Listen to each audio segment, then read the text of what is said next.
Masterizer.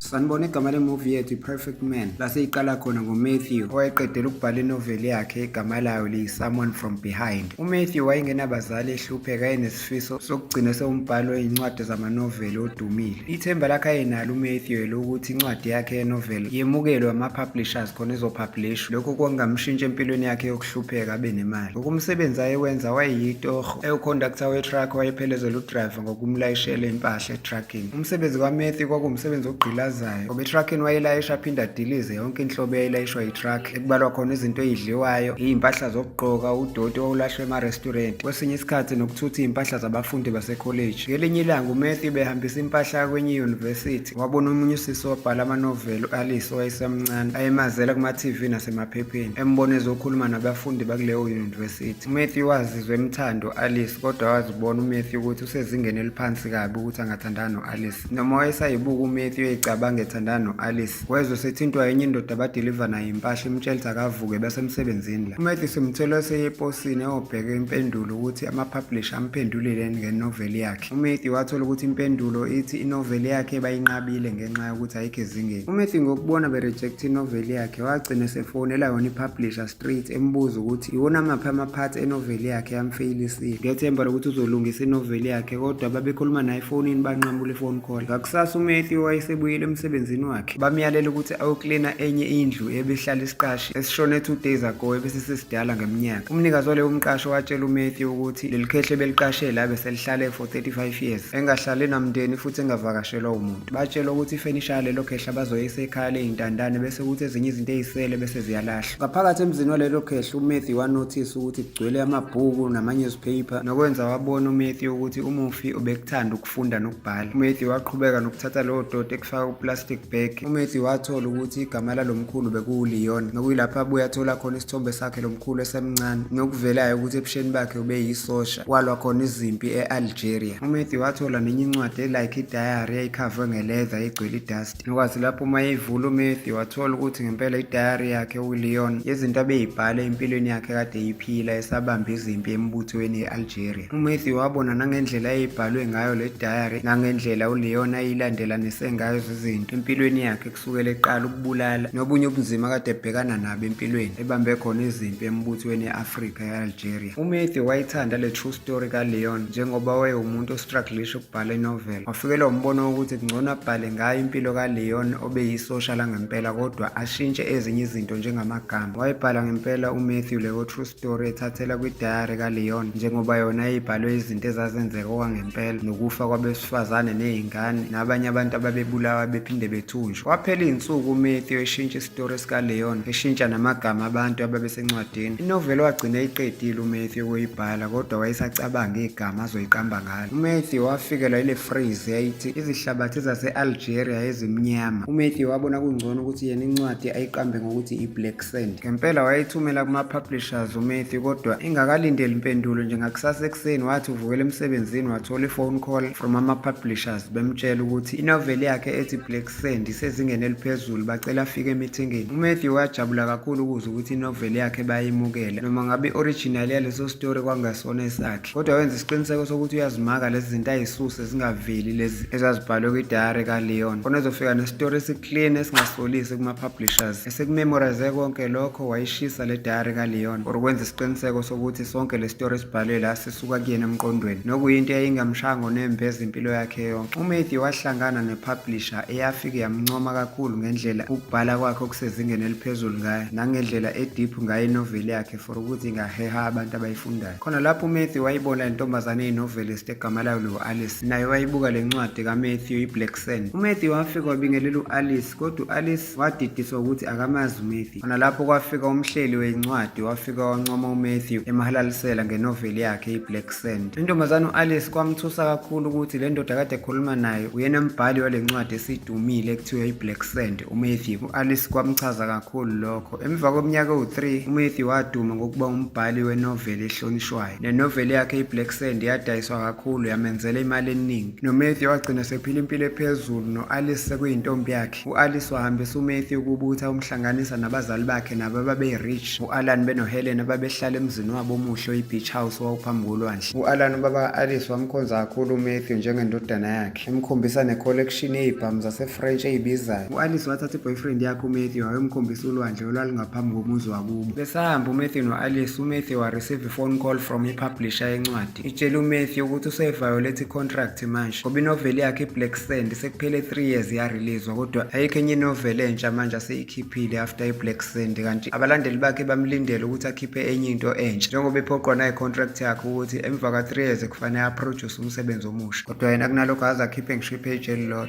Endlini yakhe uMatthew wayesephetheke kabi, okuphinde kube worse ukuthi iy'mali zakhe zomholo zasezibanjiwe ama-publishers ngenxa yokuthi akasahambisi ngokomgomo we-contract ukuthi in 3 years time kufanele apublishe incwadi entsha, ngoba ngoko-contract kufanele apublishe noma iy'ncwadi ey'mbili ukuze akwazi ukuthi iy'mali zakhe zama-royalties zilokhu zingenile. uStanley odelelayo owayeyindodana yomngani kababa la ekhaya bahlangana noMatthew ngoba uStanley wayezovakasha la ekhaya, futhi okubonakalayo ukuthi uStanley uphinde abe semathandweni ngokufisa ukuthandana nendodakazi yala ekhaya u-Alice, futhi azimjabulisanga uStanley indaba zokuzwa ukuthi uMatthew uthandana no-Alice. Ngakusasa uMatthew wayesaphatheke kabi ukuthi uzobhalani. Wabheka le noveli yakhe ababeyinqabe ekuqaleni, Someone from Behind, wayinikeza u-Alice ukuthi akayibheke njengomuntu oyi-novelist ukuthi uyibone njani. Kodwa uMatthew waphika ku-Alice ukuthi yakhe, wathi ubeyisendelwe yi-publisher ebithe uMatthew akayibheke ukuthi injani, ucela ukuthi u-Alice ambhekele yona ngoba yena uMatthew busy. Emva kwesikhashana kwafika uStanley wazobuza kuMatthew ukuthi angayibhala kanjani incwadi enomlando ongaka wase-Algeria kodwa ebengakaza e-Algeria ngoba uStanley uyena benobaba wakhe abazi indawo yase-Algeria nomlando wase-Algeria. Kodwa uMatthew akakaza lapho, kodwa ukwazi ukubhala incwadi eyinoveli izidume kanjenge-Black Sand ikhuluma nge-Algeria. uStanley waqina uMatthew ngamazwi wagcina engasazazi ukuthi uzothini. Waqhubeka uStanley wathi uxakwa no-Alice ukuthi umfunani umuntu ofana noMatthew ngoba kanazo nje impawu zokuthi angaba yi-boyfriend yomuntu ofana no-Alice. Wathi ntambama u-Alice watshela uMatthew ukuthi le ncwadi kade unginike yona ukuthi angiyi-reviewer ibheda kakhulu, ethi u-Alice ngihluleke nokuqhubeka nayo ngendlela ebibheda ngayo, ethi u-Alice ayikho i-publisher engamukela incwadi ewumbhedo njengaleya. uMatthew wazizwa eshawa amahloni njengombhali waleyo ncwadi mayezwa u-Alice ekhuluma kanjalo. Zadlula iy'nsuku kwathi bedla i-breakfast uMatthew wafonelwa yibhenki bemtshela ukuthi i-credit card yakhe isi-exceed kwi-limit ngenxa ye-insufficient fund. Bethi kuMatthew akaphuthumise i-payment ezokwazi ukubhalansisa i-credit card yakhe. uMatthew wayesenkingeni ngokuthi i-account yakhe ayinamali ngenxa yokuthi ama-royalties akhe okupublisha incwadi ukuze ahole asabanjwe yi-publisher ngenxa ye-contract uba ingeke akwazi ukubhala enye inoveli esezingeni eliphezulu njenge-Black Sand. uMatthew wavele wayilimaza wafake i-accident wahamba wayesibhedlela eqamba amanga ukuthi ushawa abantu kade bemkhuthuza. Kwakuwamanga amaqhinga okuqamba amanga ukuthi u-Alex nomndeni wakhe bangaboni ukuthi ustresseke ngenxa yokudingeka kwenoveli entsha. Kodwa uStanley wayemebuka ngaphandle ewindini wasola ukuthi kukhona ukushaya amanzi ngoMatthew. Esesekhaya i-publisher yayiqhubeka nokufonela uMatthew isimthethisa ngokuthi kufanele apublishe incwadi entsha ukubhalansisa i-contract, kodwa uMatthew wayesaqhubeka nokwenza iy'thembiso ey'ngekho engakaze abhale ngisho i-paragraph eyodwa. u-Alan ubaba ka-Alice watshela uMatthew ukuthi akasho uma kukhona into emhluphayo, uba wayeseqala ukusola ukuthi kukhona okungamphethe kahle. Wamtshela ukuthi kukhona nencwadi yakhe efikile la, nowathi uma yivula uMatthew leyo ncwadi uyathola isithombe sika-Leon owayibhale leya diary, umuntu wacabanga ukuthi kade ashona. Ngelinye ilanga uMatthew no-Alice bavakashela i-bookstore for ukuthi uMatthew usayine ama-autograph abalandeli bencwadi yakhe i-Black Sand, kodwa kwaqhamuka indoda angayazi uMatthew yamtshela ukuthi iwumngani kaLeon. Itshela uMatthew ukuthi ngiyazi ukuthi wasebenzisa idayari kaLeon umuntu oseshonile ukuze uyicebise wena. Le ndoda yathi igama layo u-Arnold ifuna imali engango-5 million kuMatthew for ukuthi ivale umlomo. Isabisa uMatthew ngokuthi izom-expose ukuthi i-Black Sand kwakungewona umsebenzi kaMatthew. Ngakusasa u-Arnold wafonela uMatthew efuna imali yakhe. uMatthew watshela u-Arnold ukuthi ucela amuphe kancane isikhathi ngoba i-account yakhe i-empty. u-Arnold watshela uMatthew ukuthi akho sikhathi azomnika sona la, futhi uyawazi umndeni wakubo we-girlfriend kaMatthew la ihlala khona uMatthew njengamanje, abazali baka-Alice okuwu-Alan noHelen. Wethu kakhulu uMatthew ngesikhathi ethembisa u-Arnold ukuthi uyamcela ngakhulumi uzomnikeza esinye isibhamu saseRussia esigold esibizayo esikwi-collection kababola ekhaya u-Alan. uMatthew khuluma yonke leyo nto akabona ukuthi uStanley umile emva kwakhe umlaleli. Ngobusuku bangalelo langa uMatthew kwasekumele awuntshontshe isibhamu sikababola ekhaya u-Alan. Wasebenzisa ama-gloves kababola ekhaya nenduku yegalofu for ukugqekeza enze ngathi bekungene iy'gebengu. Ngakusasa u-Alice intombi kaMatthew wamtshela ukuthi akakhululeke uMatthew angethuki ngoba babola ekhaya uthe uzofaka i-alarm system. uStan lo eseneyinsolo zokuthi uke wezwa uMatthew ekhuluma ngokuntshontsha something angezwanga ukuthi yini. uStan wangena endlini kaMatthew wathi ukuqalaza ebona ukuthi angatholani. Ngaphandle u-Alice nobaba wakhe u-Alan babefuna ukuyoshawa umoya olwandle, befuna ukuhamba noMatthew. Wathi uMatthew ngeke akwazi okwamanje. Ngaphakathi endlini kaMatthew uStanley wasithola ngempela isibhamu sikababa ka-Alice esasifihle uMatthew, kanti ngaleso sikhathi uMatthew naye uyabuya uzongena ngaphakathi endlini. uMatthew wathi uyafika wafica uStanley sathi uyasithatha leso sibhamu, babambana zasishayana, besabangisana ngaso leso sibhamu, kanti uStanley uzodubuleka ekhanda shona. Wasala uMatthew eseyisola ngokubulala uStanley. Wasukuma esegijima uMatthew ezwa kumemeza ivoice yentombi yakhe u-Alice kude. Lokho kwamenza watatazela uMatthew wazama ukufihla umzimba kaStanley ngokushesha kwi-closet. uMatthew wathatha konke nempahla kaStanley wakufaka ndawonye esikhwameni. Ngokushesha uMatthew wasula machaphazela egazi ayesebusweni bakhe. Emva kwesikhatshana u-Alan nendodakazi yakhe u-Alice babuye bethuswa ukuthi uStanley uhambe kanjani engabatshelanga. u-Alice wafonela uStanley waphuthuma uMatthew esezama ukuyocisha ifoni kaStanley. Ngokushesha uMatthew wasendela u-Alice imessage ngefoni kaStanley emtshela ukuthi uyaxolisa ngokuhamba engashongo ususo esinye isimo esiphuthumayo bengeke akwazi ukuhlala. Kwathi ebusuku sebedla bonke ndawonye kwaconsa igazi lisuka kusilingi elizoconsela phambi kaMatthew. uMatthew wavela wabona ukuthi leli gazi lesidumbu sikaStanley livuzwa from ceiling lehlela ezansi, kodwa lokho kwakungekho, kwakuyimicabango kaMatthew. Igazi laliqhamuka ekhaleni lakhe uMatthew. u-Alice wathi uzama ukumsiza, wathi uMatthew akakhululeke. Wahamba uMatthew eseya upstairs for ukuyochecka kwi-closet la afihle khona isidumbu sikaStanley. Wakhululeka mayesebona ukuthi alikho igazi elivuzayo. Wathi eqeda ukuvala nje kwafika u-Alice ethi uzombheka ehamba nenja. Inja yakhonkotha kakhulu kwi-closet. Ngacasuka u-Alice ethi iyahlanya lenja wayithatha wahamba naye. Kwathi ebusuku wonke umuntu eselele wavuka uMatthew sewuthatha amathuluzi egaraji lasekhweni lakhe. Wagoqa ngokushesha isidumbu sikaStanley ngoplastiki omkhulu. Wayesebenzisa wonke amandla akhe anayo ukuqukula isidumbu esasimsinde. Ngesikhathi esihamba naso sesirole nangentambo azokuka khona isitini esisindayo esizodonsela umzimba kaStanley phansi kwamanzi. Eseyakhona esikebheni sala ekhaya esasipaka ngakhona emanzini. Wahamba uStanley wakwenza konke lokho, wawuphonsa umzimba emanzini. Seseqedile esethi uyabuyela emuva ngesikebhe, wabona esekhanyiswa yithosha elixhophayo lamaphoyisa apatrol emanzini. Ngokushesha uMatthew wagxumela phakathi emanzini wabhukuda esezama ukubaleka, ezama ukucwila ngaphansi. Ngenhlanhla wakwazi ukubhukuda aze wayophuma amaphoyisa engambonanga, kodwa sebuyela ngasendlini kwasekuvele sekukhanye. Wazama ukunyonyoba esebuyela embhedeni, kodwa u-Alice wayengalele, wayibhekile. Eyibuza ngenhliziyo u-Alice ukuthi kaze ubeyephi uMatthew ebusuku. Wavuka lapho uMatthew wayogeza eshaweni. Uthe eqeda lapho waphuthumisa isibhamu ku-Arnold lesasitshontshe kubabola ekhaya. u-Arnold wasibuka ejabule esho ukuthi vele uyasazi siyabiza isibhamu esinje. Wasuka lapho waqinya uMatthew wathi mina ngiyindodana kaLeon, hhayi umngani wakhe. Ethi ngiyavuma vele angikaze ngimvakashela ubaba esaphila, kodwa ngoba idayari kababa wami isiphenduka inoveli edayiswa ngemali enkulu, ngisayidinga le mali engango-5 million, ngeke kugcine ngalesi bhamu lesi. Wathi sebuyele ekhaya uMatthew wafica intombi yakhe u-Alice ecasukile ehleli phezu kombhede. Ethethisa uMatthew ethi usunentombi uyangitshithela wena, wawukadulele entombini ngalela langa ebusuku. uMatthew wayiphika zonke lezo yinsolo ka-Alice. Uqhubeka u-Alice emtshela ukuthi uyazi ukuthi khona nomuntu wesifazane ohlezi emfonela, kanti lawo ama-phone calls bekwa ka-Arnold. uMatthew wachazela u-Alice ukuthi uthanda yena kuphela, akaze amchithela. Ethi ngilokhu ngafisa ukuthandana nawe mhla ngiqala ukukubona ngingakakwazi, ngisakubukela kude, uyinovelist nami ngifisa ukubhala amanoveli, ngizibona ngingekho ezingeni lokuthandana nawe. Ethi kodwa wazi ukuthi iphupho lami lafezeka kanjani mhla incwadi ye-Black Sand ishintsha yonke into, ngoba ngabona lapho ukuthi iphupho lami lingafezeka lokuthi ngikwazi ukukhuluma nawe. Ethi nokuyilapho ngiyaqala ukwazana nokukhuluma nawe. uMatthew waqhubeka wathi mina ngangayena umbhalo osezingeni. Ethi ngisho kwayona le Black Sand kwakungayona eyami, ngayintshontsha. Ethi ngangazi ukuthi mhla walazi iqiniso ngale noveli uyongishiya, njengoba usulazi manje usuzongishiya. Kodwa kwamangaza uMatthew ukuthi wathi u-Alice uthanda uMatthew yena akasoze amlahla, nokuthi unjani nokuthi unani akanandaba nalokho. Babuyisana bahlala ndawonye baspenda usuku lonke behleli ndawonye. Kwathi emva kwey'nsuku uMatthew wacabanga iplani yokuthi abhale inoveli ezokhuluma ngesitori sakhe ngqo esasiqala emuva ngempilo yakhe engelutho, ebamba amatoho njengoconductor we-truck elayisha iy'mpahla emathrakini. Wathandana nentombazane eyayizalwa abantu abanemali aba-rich, ngaleyo ntombi ephila impilo esezingeni eliphezulu. Akhuluma ngobunzima bakhe nokuhlupheka kwakhe bempilo ayakhulu eyiphile emva kokushonelwa abazali bakhe, kanye nazo zonke izinto ezenzeka empilweni yakhe, kubalwa even ukukhipha umphefumulo, ukubulala umuntu, nokuqamba amanga, nokwenza izinto ezokwazi zimvikela angasolakali. uMatthew washintsha wonke amagama abadlali baleyo noveli, washintsha nendawo kwenzeka khona le story ukuze u-Alice nabazali bakhe bangasoli ukuthi empeleni le story sasikhuluma ngaye. Ngaleyo noveli wa-approve uMatthew ukuthi angakwazi ukubhala inoveli e-right. Nangaleso sikhathi u-Alice wayemnika ithemba lokuthi anga-give up. Ekugcineni inoveli wagcina eyiqedile, eyiqambe ngesihloko esithi False Pretenses, kodwa walibhala igama lakhe njenge-author or umbhali wayo inoveli. Wathi uMatthew eyobheka u-Alice olwandle ngendlela ajwayele ukushaya khona umoya. Wethuswa ukubona ukuthi amaphoyisa asemanzini asewutholile umzimba kaStanley. Wayethule ilalela amaphoyisa ayifikela ekhaya ekhuluma nomndeni wonke owuhlangene ngenkathi amaphoyisa esho ukuthi kunesikhumba esincane esitholakale ngaphansi kweyinzipho kaStanley kubonakala ngathi akade eqwebha umuntu okade elwa naye. Amaphoyisa abatshela ukuthi wonke umuntu wala ekhaya kubalwa ngisho omakhelwane nabangane abajwayele ukufika la ekhaya bazothathwa ngesonto leSunday esiya kuyona ukuze bayokwenziwa i-DNA bonke kubonakala ukuthi isikhumba sikabani lesi esitholakale ey'nzipheni kaStanley. Khona lapho u-Arnold waphinde wafonela uMatthew emtshela ukuthi ngakutshela ukuthi ngifuna imali ngeke kugcine ngalesa sibhamu wanginika sona. uMatthew wazizwa ecasuka uma ekhuluma no-Arnold. Wayecasulwa na izinto ey'ningi ukuthi uma eke wathatha le DNA test vele uzoboshwa aboshela ukuthi wabulela uStanley. Wathula wacabanga uMatthew ukuthi uzophunywa kanjani kule nto. Umndeni ka-Alice no-Alice wawusuhamba usuya kubo kwaStanley for umngcwabo kaStanley ngesikhathi uMatthew ebatshela ukuthi uyaxolisa ngeke akwazi ukuba semngcwabeni ngenxa yokuthi uzohlangana nepublisher yakhe. Wanikeza u-Alice le novela ayeyibhala i-False Pretenses etshela u-Alice ukuthi akaboyifunda yezwa ukuthi yona injani. Wamtshela ukuthi bazohlangana Sunday lapho ekuzobe sekuyokwenziwa khona i-DNA test khona. Wathi ntambama sekuhlwile uMatthew wayesekulungele ukuthi uzohlangana no-Arnold owayesaqhubeka ngokumsabisa ngokuthi ufuna imali. Waplana ukuthi kufanele amlimaze ngemoto ngesikhathi efaka i-coin kwi-buckle slot ye-seatbelt yakhe uMatthew. Bese emotweni u-Arnold wayesaqhubeka nokusabisa uMatthew ethi uma uqhubeka nokulokhu ukuthi angikunikeze isikhathi sokuthi unginikezele imali sekusele kancane ukuthi ngiwutshele manje umndeni ka-Alice. uMatthew wayesecasulwe lezo nkulumo ka-Arnold wavela wahamba washayisa imoto etshenini.